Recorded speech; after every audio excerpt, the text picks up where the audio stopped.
Hello, this is a presentation on solving partial differential equations using physics-informed neural networks in Julia. I'm Timothy Street. I'll be giving this little video presentation today. Um, so first slide's just where the YouTube link is where this video is going to go when I'm done for grading purposes. Just a general overview. This video and presentation is covering a project that I've been working on for a deep learning class in computer science at the Graduate School of University of Alabama. Deep learning, we've been covering a lot of generative AI models this semester. Learned about variational autoencoders, GANs and transformers, and now the last thing we've been covering is physics-informed neural networks. So the big project in the class is to do something using some physics-informed neural networks. I read a bit and I really focused on using the neural PDE library in Julia that implements pins. It's pretty cool. So to start out with some related work, the first paper up here is the neural PDE paper. It's just a document that's not super academic, but it's academic enough, where they documented all of the work that they did for the library. It shows a lot of the examples that they have in their documentation online, which is where I kind of focused on with the project, and it's just a really good read. Then this neural ordinary differential equations paper is kind of the original PIN paper. It's where it all starts out. And then big paper for me, a lot of useful information is this scientific machine learning through physics for neural networks. Where are we and what's next? It provides a really good overview on pins in general, just like how they work, what they've been doing. It's a more recent paper. It came out just last year, whereas the first paper was about 5 years ago. So it gives a good wrap-up of what people have been doing with pins and how they've been doing. It's a really good read. It's about 80 pages, a lot of information. Another thing I did for the related work is I made some lib maps. Used a tool online, you give it a paper, and then it gives you this cool little graph with all the different things that are linked to it. So papers that your paper cited and papers that cited your paper. So as example, I grabbed the GAN paper from Goodfellow 2014, and I threw it in here. It's been cited over 30,000 times, which is a lot. And I just wanted this GAN example to just show how fresh and kind of how unexplored relatively that pins are compared to GANs. 30,000 sites, that's a lot of good research has been done in GANs over the years. And then you get to the neural PDE library paper, and had 39 references, cited 4 times. It's a lot smaller than even like the big, like the original PIN paper. It's only been cited 16 times, which is just not a lot. So this is still like relatively new technology. People are still learning how to use and adapt it. It's pretty fresh. Really cool to be doing some projects on some really cutting edge research. And then for completeness, I grabbed the third one. Here's the where are we, what's next. It has 192 references, and cited 102 times. So a lot of good read for a pretty current paper. It was released last August, I believe. Pretty cool. So the methods of the project, the number of epochs for the models, it's based off of each equation. I did 4 different equations that you'll see later on. 4 different physics-based equations. So the epochs are different based off of which one. I left most of the settings the same. A lot of the examples seemed fine. I tried to do some other libraries, do some other stuff, spent a lot of time, couldn't really get it to work. So I just kind of left the Neural PDF the same for their examples, and everything worked pretty well. If I were to do it again, I'd maybe mess around with some of that stuff a little bit. But I tried to leave their design decisions mostly the same. Most of the equations are two-dimensional neural networks. You use quadrature strategies for training, and then just like the epochs, the number of parameters depending on the equation. Most of these are pretty smaller neural networks. They're only about like 300 to 400 parameters. The fourth one's a bit bigger, but not like thousands and thousands or millions of parameters long like some of the transformers people are using today.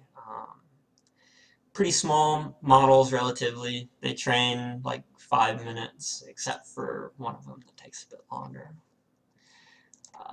Then for implementation, big thing for me, I've never used Julia before, so just installing Julia. I decided to install an IDE for Julia because my Julia did not want to find files without having an IDE help it along the way. Then downloading the libraries for Julia, that was actually not too terrible. It has a package installer, which is pretty nice, built into the language. Only a couple of issues when I was trying to do some other things. I'll mention that towards the end. And then I just grabbed code from the NeuralPDE website. They have some good documentation at this docs.sciml.ai. And then on their examples, I added some code to plot the loss function because I just wanted to see that the loss function was actually converging along the way. And then I ran the code. So right now, I think it'd be pretty cool to open up my IDE and run an example just in the background.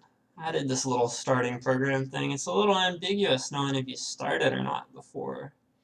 It takes a little bit for it to build the neural network and everything and then start training, and then it just doesn't print anything out to the loss function, so it took a while. There's the loss function going. This is the code.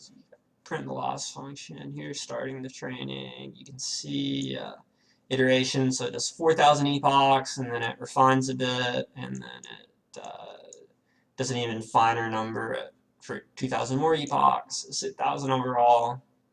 Come down and plot everything at the end. At the top here, the very top here, setting up your equations, the equation, the boundary conditions. Domains also similar to boundary conditions, and then this is actually making the neural networks, the dimension, and then telling it the number of parameters using flux, another Julia library. So I'm just going to let that run in the background, and then we can go back to that towards the end. And it wants to do this. I'll swap this over. I just thought it'd be a cool thing to show that something's running, and then it only takes a couple minutes to run, so I'll pop back at the end, we'll see. It should look similar to the results right here. So the first equation that we were working with is the Poisson equation. Here it is right here. The Poisson equation is used for calculating like electronic fields. It's a physics equation. Yeah, electrostatic fields and also gravity fields. So you can see right here the analytic. Didn't show it much at the end of the code. It also runs like pure mathematical crunching the numbers as opposed to the model guessing the numbers. So here's the model guessing the numbers and the predict, and then here's the model analytically crunching the numbers, and then the error is combined by comparing those and printing that out. The graphs on the left are the ones that are from the website for examples for NeuralPDE. The ones on the right are the examples from when I ran the code. And then you can see I added my little loss function. It very, very quickly converged. Maybe didn't need to go as many epochs. something I might mess around with in the future. So that's the Poisson equation. It's the first example they really give. The next one that I messed around with was the Kuromoto-Sivashinsky equation. You see it's a little bit more complicated. It's actually a fourth order partial differential equation that is used for, let me get this right, to model diffusive thermal instabilities in a flame front. So very, very fancy, used for high-end modeling of pretty complex things. Fourth order derivative, pretty complex if you asked me. You can see these little graphs. I think they look really satisfying. And again, so you have this time they moved it on you. So the left, the prediction is the AI model that was trained, and then the right is the analytic. And then the error is down here in the corner again. And you see this one actually took a little bit longer to converge. Same thing, left is from their website, right is from what I was running. And then you have to remember neural networks, you're gonna get different things every time you run it. They're not deterministic. So you're always gonna have a little bit of variety. And then the last one I did was this one-dimensional wave equation. And the wave equation is used to think about like ripples in a creek, or also like a string bouncing, or seismic quakes, or any kind of wave. And it's used for simulation, stuff like that. So here's the basic one-dimensional wave equation. Again, analytic, prediction, and the error. And here's theirs on the left, and then mine on the right. This one also converged really quick. And then I also did the version of the wave equation with dampening. And dampening is a little phenomenon thing with waves. Think about like a tennis ball bouncing up and down, how like it loses momentum towards the end, so its wave at the end goes, kind of sputters a bit. You can see it kind of here, where it kind of starts out strong, and then it sputters out towards the end. It's compared to the last one, where it just kind of like keeps.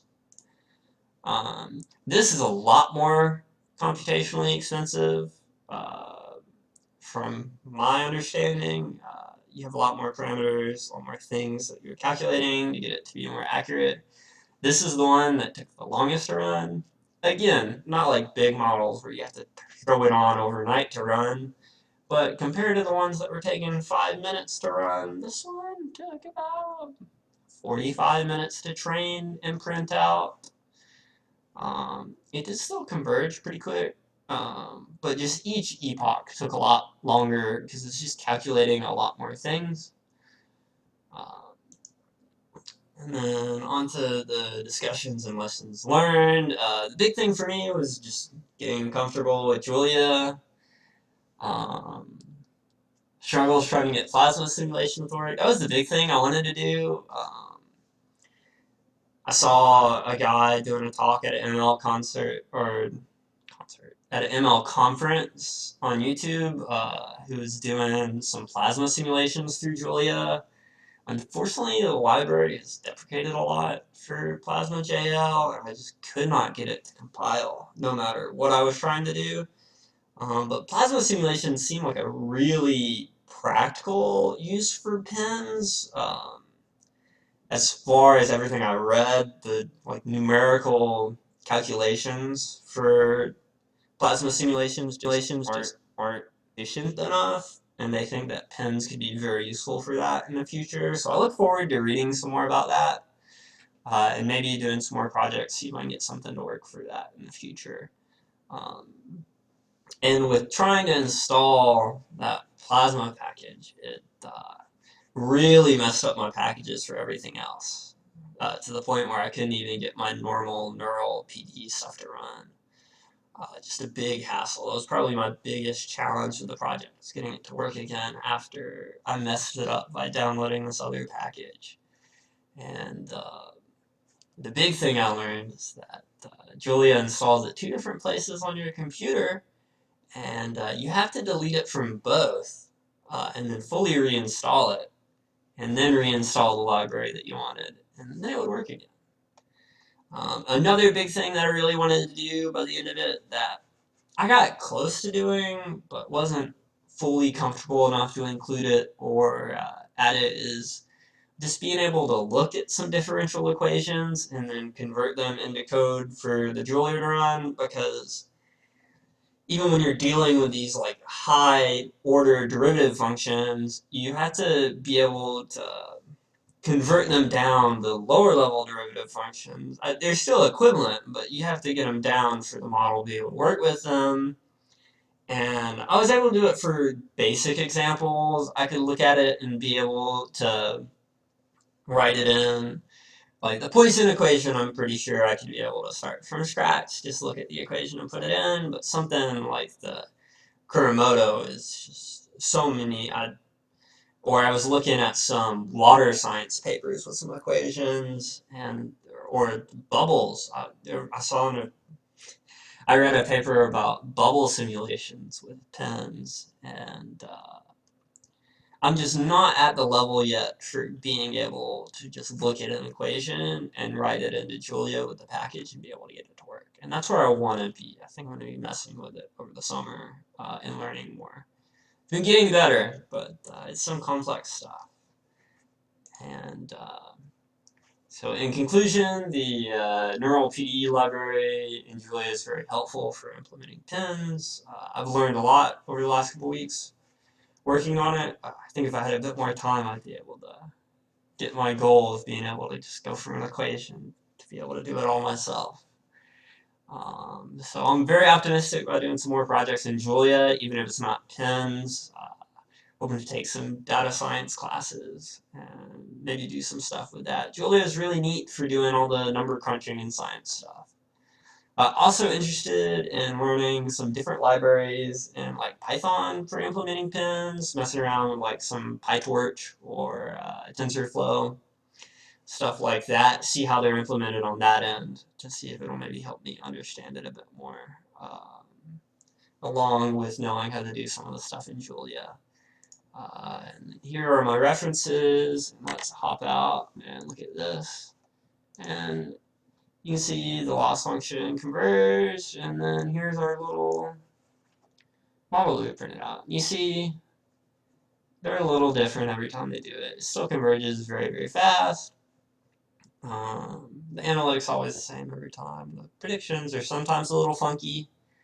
This one's a little weird on the edges compared to like this guy's a bit more defined, or this one's a bit more defined, but it's neural networks. They're always a little bit different, a little quirky. Thanks for watching this video. Hope you found something useful out of it.